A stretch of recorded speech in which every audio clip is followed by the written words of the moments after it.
हमारे शरीर के अंदर ना एक नदी बहती है, एक ऐसी नदी जो हमारे जीवन को हर कोने तक पहुंचाती है। तो चलिए इस अद्भुत सिस्टम यानी हमारे खून की दुनिया में एक सफर पर निकलते हैं।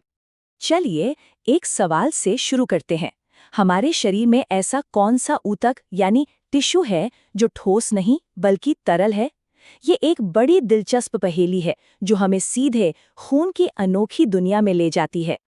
जी हाँ, इसका जवाब है खून। ये सिर्फ एक तरल पदार्थ नहीं है, बल्कि इसे तरल संयोजी ऊतक कहते हैं। इसका मतलब ये हुआ कि ये हमारे शरीर के हर हिस्से को जोड़ता है, बिल्कुल एक हाईवे की तरह जो अलग-अलग शहरों को जोड़ता है। अच्छा, हमारे खून का मिजाज भी बड़ा अनोखा है। इसका पीएच मान 7.4 है, जो इसे हल्का सा एल्केलाइन यानी क्षारीय बनाता है। मतलब ये न तो नींबू के रस जैसा एसिडिक है और ना ही साबुन जैसा बहुत ज्यादा एल्केलाइन, बल्कि एकदम सही संतुलन में है। तो आज हम खून के रहस्यों को इन 5 हिस्सों में समझने वाले हैं। पहले एक छोटा सा परिचय, फिर उसकी बनावट, फिर उसके ऑक्सीजन ढोने वाले आरबीसीज, शरीर के सैनिक यानी डब्ल्यूबीसीज, और आखिर में हमारी रिपेयर टीम यानी प्लेटलेट्स। तो पहला पड़ाव खून का एक छोटा सा परिचय। आखिर ये जीवन देने वाला तरल पदार्थ है क्या? पता है, हमारे शरीर का लगभग 7% वजन तो खून का ही होता है। और ये बनता कहाँ है? वयस्कों में ये हड्डियों के अंदर बनता है, जिसे बोन मैरो कहते हैं।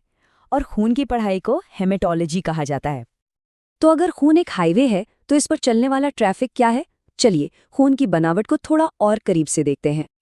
खून जो है वो मोटे तौर पर 2 मेन चीजों से बना है। बड़ा हिस्सा लगभग 55% प्लाज्मा नाम का एक तरल है, और बाकी 45% हिस्से में वो कोशिकाएं तैरती हैं जिनके बारे में हम सब ने सुना है। ये जो प्लाज्मा है, ये ज्यादातर तो पानी ही है, लेकिन इसमें कुछ बहुत जरूरी प्रोटीन भी होते हैं। इनमें से एक का नाम है फाइब्रिनोजन। ये नाम जरा ध्यान में रखिएगा, क्योंकि जब चोट लगती है ना, तो यही हमारी जान बचाता है। कभी सोचा है कि जब ब्लड टेस्ट होता है तो ये सीरम क्या होता है? ये असल में प्लाज्मा ही है, बस उसमें से खून का थक्का जमाने वाला प्रोटीन यानी फाइब्रिनोजन निकाल दिया जाता है। अब बात करते हैं खून में मौजूद सबसे आम कोशिका की। ये हमारे शरीर की ऑक्सीजन डिलीवरी सर्विस है, लाल रक्त कोशिकाएं यानी आरबीसीज। वैसे तो इनका साइंटिफिक नाम है एरिथ्रोसाइट्स, लेकिन इनका काम बहुत सीधा और जरूरी है, हमारे शरीर में जान फूंकना यानी हर हिस्से तक ऑक्सीजन पहुंचाना। आरबीसीज के बारे में कुछ बातें तो बड़ी हैरान करने वाली हैं। ये लगभग 120 दिनों तक जिंदा रहती हैं। और सबसे खास बात, इनमें न्यूक्लियस नहीं होता। ऐसा इसलिए ताकि ये ज्यादा से ज्यादा ऑक्सीजन भर सके और उसे शरीर में पहुंचा सके। ये सचमुच ऑक्सीजन ढोने के लिए बने परफेक्ट टैंकर हैं। हम सब जानते हैं कि खून का रंग लाल होता है, पर कभी सोचा है ऐसा क्यों है? कौन सी चीज है जो इसे इसका खास रंग देती है? इसकी वजह है आयरन से भरपूर हीमोग्लोबिन। लेकिन मजे की बात यह है कि दुनिया में हर जीव का खून लाल नहीं होता। कॉकरोच का खून सफेद होता है और ऑक्टोपस का खून नीला, क्योंकि वो ऑक्सीजन ले जाने के लिए अलग-अलग प्रोटीन का इस्तेमाल करते हैं। तो ऑक्सीजन पहुंचाने वालों के बाद अब मिलते हैं शरीर के सैनिकों से। ये हमारी सेना है जो हमेशा दुश्मनों से लड़ने के लिए तैयार रहती है। इनका नाम है ल्यूकोसाइट्स या वाइट ब्लड सेल्स। ये हमारे खून के पुलिस वाले हैं जो हमेशा गश्त लगाते रहते हैं और किसी भी घुसपैठिए को पकड़ लेते हैं। आरबीसीज के ठीक उलट डब्ल्यूबीसीज में न्यूक्लियस होता है। क्यों? क्योंकि इन्हें दुश्मन को पहचानना, उसे याद रखना और उससे लड़ने की रणनीति बनानी होती है। इनका जीवन भले ही छोटा हो, पर इनका काम बहुत बड़ा है, हमारी हिफाजत करना। और हाँ, ये सेना एक जैसी नहीं है। इसमें भी ना अलग-अलग स्पेशलिस्ट सैनिक हैं।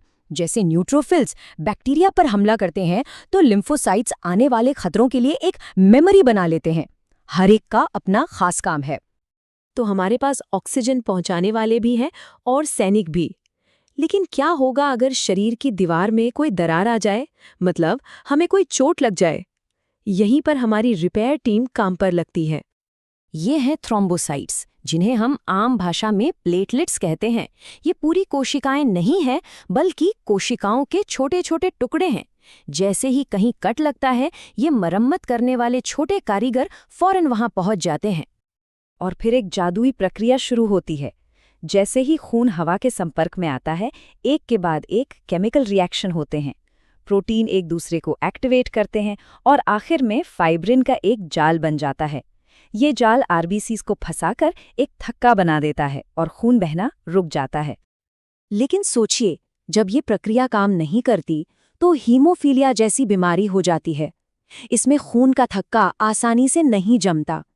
इसे शाही बीमारी भी कहा जाता था, क्योंकि ये इंग्लैंड की महारानी विक्टोरिया के परिवार में कई पीढ़ियों तक फैली हुई थी। यहाँ एक बहुत ही दिलचस्प बात देखने को मिलती है। खून में जिनकी संख्या सबसे ज्यादा है, यानी आरबीसीज, वो आकार में सबसे छोटी होती हैं, और जिनकी संख्या सबसे कम है, यानी डब्ल्यूबीसीज, वो सबसे बड़ी होती हैं। कितना अनोखा संतुलन है।